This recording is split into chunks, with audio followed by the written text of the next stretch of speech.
Salut à tous, très heureux de vous retrouver une nouvelle fois pour parler du GNT, le Grand National du Trot. C'est déjà la 13e étape et elle s'annonce explosive. Ils sont 14 au départ, il y a d'excellents chevaux, des chevaux de groupe 1. On en reparle tout de suite, c'est parti, on fait le papier.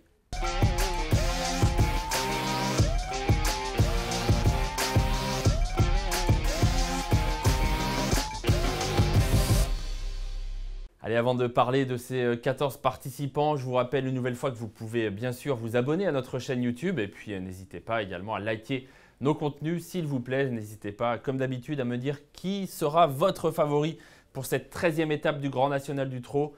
Cette étape s'annonce magnifique, je l'ai dit, un peu hétérogène, c'est-à-dire qu'on a vraiment, je trouve, 5 chevaux qui se détachent. On va en reparler tout de suite et puis derrière, ça semble un peu plus creux. Il y a des impasses faciles à faire également. Voilà, il y a 5 chevaux de très haut niveau, je dirais, dans la course qui sont un peu au-dessus de la mêlée. On va en reparler tout de suite. Mais il faut faire son choix. Il faut trouver qui mettre en tête, etc. Et ce n'est pas si évident que ça. On va attaquer avec celui qui est la star de ce GNT. En fait, il y a 2 chevaux parce que pour faire une grande édition d'un GNT, il faut être 2. Et c'est le cas cette année. Gaspard d'Angis est pour l'instant le maillot jaune. Il le mérite amplement. Il a gagné 6 étapes. 6 étapes du GNT cette année, c'est exceptionnel. C'est d'ailleurs le record. Il a égalé le record dans ce tournoi du Grand National du Trot. Il va essayer de le battre. Il lui reste notamment cette étape à Nantes pour le faire. Gaspard d'Angis, et je le disais, il faut être 2 pour avoir une grande édition. L'autre cheval dont on va parler un peu plus tard, c'est Horace Dugoutier, qui est lui aussi présent à Nantes. Donc les 2 vedettes de cette édition 2023 du Grand National du Trot sont là. Et Gaspard d'Angis, vous allez le voir, n'a pas démérité tout au long de l'année. Loin de là, il a même été exceptionnel. On va s'en servir pour détailler un peu l'opposition à ce Gaspard d'Angis. Je vous en parle en premier, ce n'est pas parce que c'est mon favori, une fois n'est pas coutume, c'est simplement parce que c'est le maillot jaune et parce qu'il nous permet d'étudier assez bien cette course, parce qu'il a devancé plusieurs fois des chevaux, évidemment, qui seront parmi ses principaux adversaires ce mercredi. Ça a été le cas notamment à Lyon-Paris, lors d'une étape qui avait lieu au mois d'avril. GNT déjà, Gaspard d'Angis va battre Harlem de Bussy. Ces 2-là se retrouvent à Nantes et sont des premières chances. Gaspard d'Angis avec Eric Raffin, Harlem de Bussy avec Alexandre Abrivard. C'est la même chose à Nantes. Les drivers respectifs sont encore au sulky. Harlem de Bussy avait été contré par Orchestro, qui l'avait fait travailler. Il fait illusion, il est encore en tête à 100 mètres du poteau. Et Gaspard d'Angis va venir lui mettre une encolure juste à l'arrivée. Enfin, un peu plus qu'une encolure. Allez, j'ai dit une encolure, c'est plutôt une bonne longueur et demie. On va dire que dans les 50 derniers mètres, il s'est un peu détaché. Gaspard d'Angis devançait donc Harlem de Bussy. Ensuite, Horace Dugoutier, l'autre vedette, donc je le disais, de ce GNT, à Langon, va battre nettement Gaspard d'Angis. Gaspard d'Angis ne déméritait pas, évidemment, il est là, vous le reconnaissez certainement. Mais regardez Horace Dugoutier, qui lorsqu'il est bien est un cheval très solide, très costaud, peut-être meilleur d'ailleurs en valeur pure que Gaspard d'Angis, on peut le penser. Cheval qui a un moteur assez exceptionnel, mais vous voyez qu'au passage du poteau, il y avait 3/4 de longueur seulement pour Horace Dugoutier face à Gaspard d'Angis. Ces 2-là se retrouvent, encore une fois, en sachant que Gaspard d'Angis et Horace Dugoutier, à l'image de ce qui s'était passé à Saint-Malo, vont se retrouver au même poteau. Gaspard d'Angis, cette fois, avait pris sa revanche sur Horace Dugoutier dans une étape qui avait été très belle, elle aussi, parce que vous allez le voir, ça va se dessiner dans les 200 derniers mètres. Gaspard d'Angis a eu la bonne course. Horace Dugoutier demande un petit peu à souffler pour finir et il va en profiter, Eric Raffin, avec son Gaspard d'Angis pour marquer de nouveaux précieux points pour battre Horace Dugoutier. Donc il a réussi à prendre sa revanche ce jour-là. Eric Raffin était très heureux parce que Saint-Malo est toujours une étape qui plaît aux professionnels, toujours un petit peu suivi cette étape de Saint-Malo avec beaucoup de monde dans les tribunes. Et Gaspard d'Angis donc avait pris sa revanche. Et puis dernièrement, encore une fois, il a gagné, c'était à Reims. Alors il y avait moins d'opposition je trouve, mais il fallait rendre 25 mètres à Reims. C'est toujours difficile. Preuve en est, Gitano, qui est quand même un bon cheval, était quand même assez loin de Gaspard d'Angis qui avait gagné très facilement. Il y avait des chevaux qui étaient en phase de préparation, Falco d'Avaroche surtout, qui courait ferré et qu'on va retrouver déferré dans cette étape du GNT. Hidalgo Denoé qui lui va de nouveau courir ferré avec des ambitions certainement plus limitées. Mais voilà, Gaspard d'Angis, vous l'avez vu, on a revu ensemble 3 de ses 6 victoires d'étape. Il est en pleine forme puisqu'il a gagné donc cette étape de Reims le 18 octobre, c'était il y a quelques semaines seulement. Il est toujours au top, il garde la forme. Il est performant corde à gauche comme corde à droite. Il a de la tenue, il a de la vitesse. Il a été fantastique cette année. Ça peut se poursuivre. Il fait partie des très solides points d'appui au départ de la course.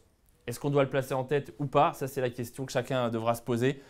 Ce n'est pas mon favori. J'aurais pu le placer en tête honnêtement, mais j'ai hésité entre 3 chevaux dont je vais vous reparler. Gaspard d'Angis, en tout cas, est un bon point d'appui, je le répète, pour les joueurs de jeux de combinaison, que ce soit, je pense, les multis ou les quintés, sans problème. Il va faire l'arrivée à moins d'une grosse défaillance, mais on ne lui souhaite pas.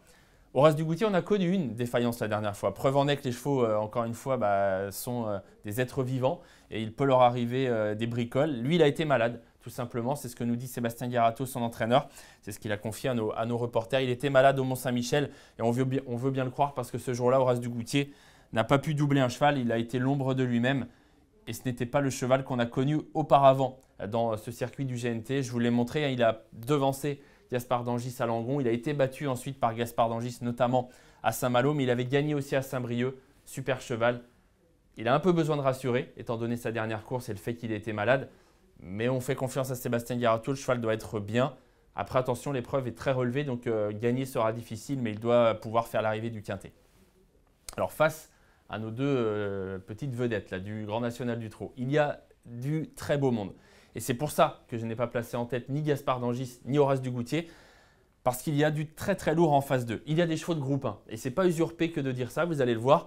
Il y a 3 chevaux de groupe 1 en face de Gaspard d'Angis et d'Horace Dugoutier. Ça n'arrive pas tous les jours dans le GNT. J'adore celui-ci, Harlem de Bussy. Comme beaucoup, je pense, déjà regardez sa musique, il déçoit très rarement. Il est toujours à l'arrivée quasiment. Il est dur, mais très très dur à l'effort. Donc 3000 mètres à Nantes, je pense que ça va lui aller. Il adore Vincennes. Il est peut-être encore un peu meilleur à Vincennes, ce qui est bien pour lui, parce que l'essentiel de ses courses vont avoir lieu à Vincennes désormais. Mais je pense que 3000 mètres à Nantes, ça peut être son sport. Pourquoi je disais que c'était un cheval de groupe 1? Parce que pour la plupart d'entre vous, je pense que vous vous en souvenez, il avait fini 2e du prix de Paris Marathon Race, un groupe 1 l'hiver dernier, battu par Ampère DSM, qui avait été un peu la jument de l'hiver. Il devançait le gagnant du prix d'Amérique, Hooker Berry. Il devançait Honeck, gagnant de l'Elite Lope. Il devançait des chevaux comme Hussard du Landré, Hip Hop au Fort. Voilà, c'est des top chevaux, des chevaux de prix d'Amérique. Et donc, il était 2e ce jour-là. C'était la première grosse perf, je dirais, d'Harlem de Bussy, qui jusqu'ici était plutôt un cheval de bonne course, plutôt de bon prix de série, mais qui a monté les paliers comme ça à une vitesse folle. Et donc, il confirmait que c'était un cheval de premier plan en prenant la 2e place du prix de Paris. Et il confirmait encore ça, parce qu'on peut faire un exploit sans lendemain. Ce n'est pas le cas d'Harlem de Bussy. Il confirmait encore ça. Ce n'était pas un groupe 1 ce jour-là, c'était le prix Chambompé qui est un groupe 2. Mais il n'empêche qu'il était encore une fois battu par Ampère DSM. Il battait Elvis du Vallon qui fait les arrivées dans de bonnes courses. Il battait Diable de Vauvert, il battait Hokkaido Giel par exemple. Donc voilà, on est à un très haut niveau. Et Harlem de Bussy fait partie de cela désormais. C'est un cheval qui peut, à mon avis, essayer de battre les deux leaders du Grand National du Trot. D'autant plus qu'il est en forme. On l'a vu à Lyon être battu par Gaspard d'Angis. Je pense que ce jour-là, il était très bien, mais peut-être pas encore au top. Là, on peut dire qu'il est au top. Harlem de Bussy, il reste sur une victoire à Vincennes, une victoire convaincante dans une course qui était à sa portée. Et c'est une course qu'il peut gagner, je pense, mercredi, mais il y a de l'opposition, évidemment. Maintenant, moi, je l'aime bien. Ce ne sera pas le favori, je pense, mais ce sera le mien. Ce sera mon favori, même s'il n'y a pas grand-chose entre lui, entre Gaspard d'Angis et un 3e dont on va parler désormais, qui s'appelle Gannet Banville, et qui lui aussi est un cheval de groupe 1. Là encore, ce n'est pas usurpé que de dire ça, parce qu'il a gagné un groupe 1. Il a gagné le prix de l'Étoile dans un chrono qui était incroyable, moins de 10, départ volté. Il battait Italiano Vero, qui est un peu décevant ces derniers temps, mais c'était le Italiano Vero d'avant. Donc le Italiano Vero qui allait ensuite se classer à l'arrivée du prix d'Amérique. C'était quand même une très grosse perf. Et Gannet Banville donc, a montré qu'il était un cheval de très haut niveau. Oui, mais voilà, c'est passé pas mal de choses pour lui ces derniers temps. Il a été sur la touche pendant longtemps.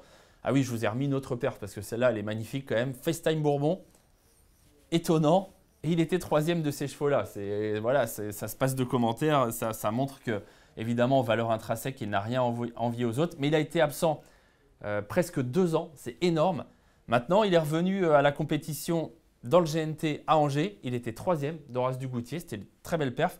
Une perf qu'il a confirmée ensuite, puisqu'il a fini 2e à Vincennes d'une course un peu intermédiaire aux conditions spéciales, mais dans laquelle il était battu par Isoire Védaquet, qui est un cheval de très haut niveau, un cheval de groupe 1 lui aussi. Il battait Hussard du Landré. Donc voilà, c'était une course un peu particulière dans les conditions de course, mais une course avec de bons chevaux. Et Gannet Banville répétait sa rentrée. Il était 2e en 1,13,3.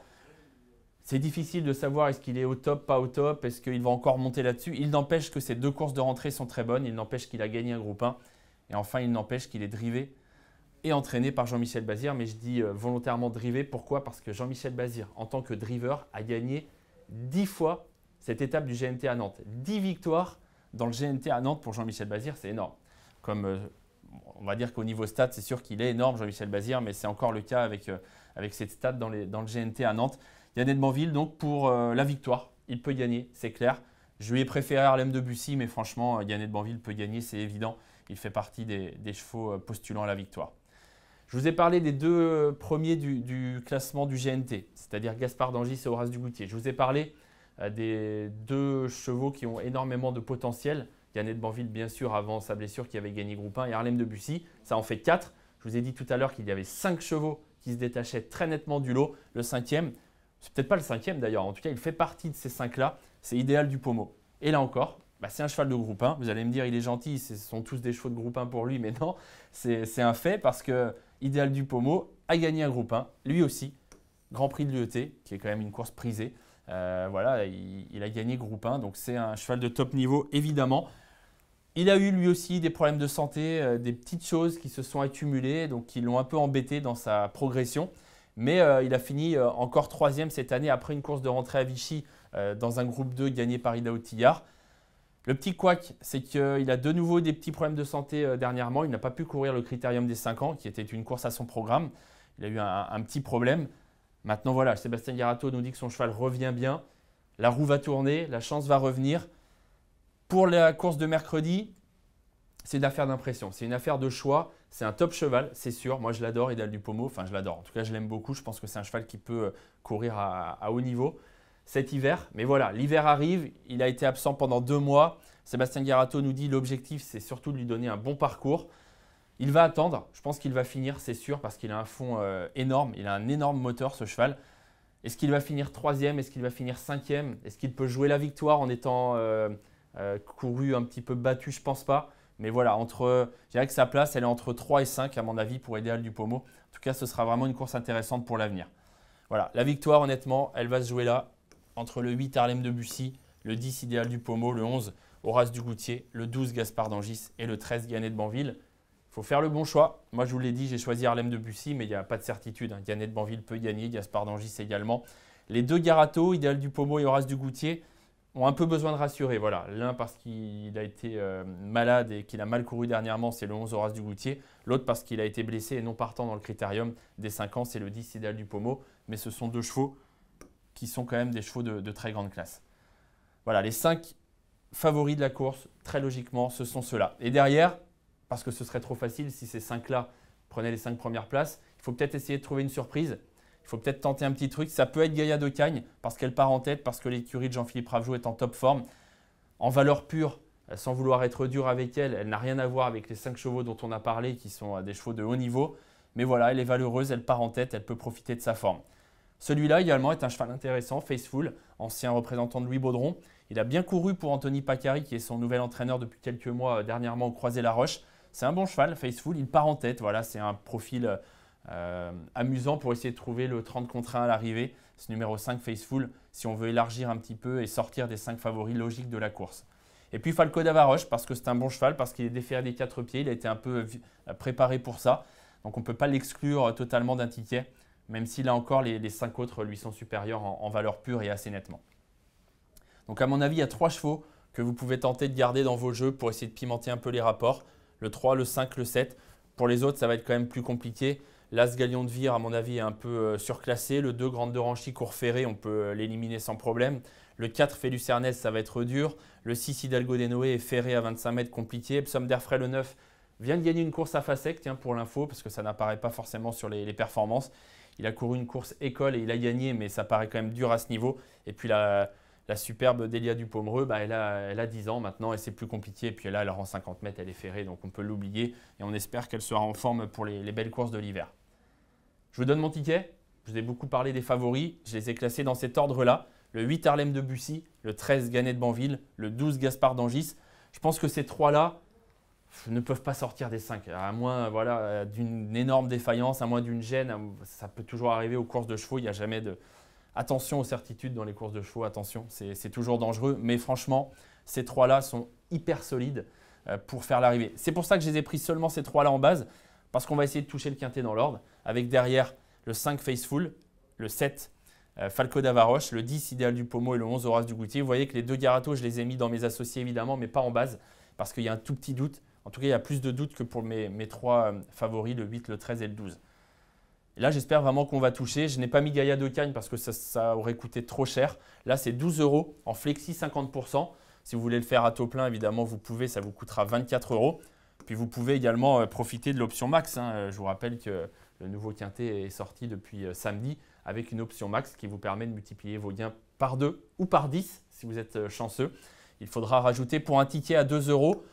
Si vous prenez l'option max, ce ticket il vous coûtera 3 € puisque vous rajouterez 1 € et ça va comme ça en multipliant évidemment selon la mise. Donc pourquoi pas? Pourquoi pas? Parce que ce quintet il semble assez facile entre guillemets et si vous le touchez avec un x10, ce serait magnifique. C'est tout ce que je vous souhaite en tout cas. J'espère que j'aurai contribué si vous touchez, j'espère que je vous aurai un petit peu aidé.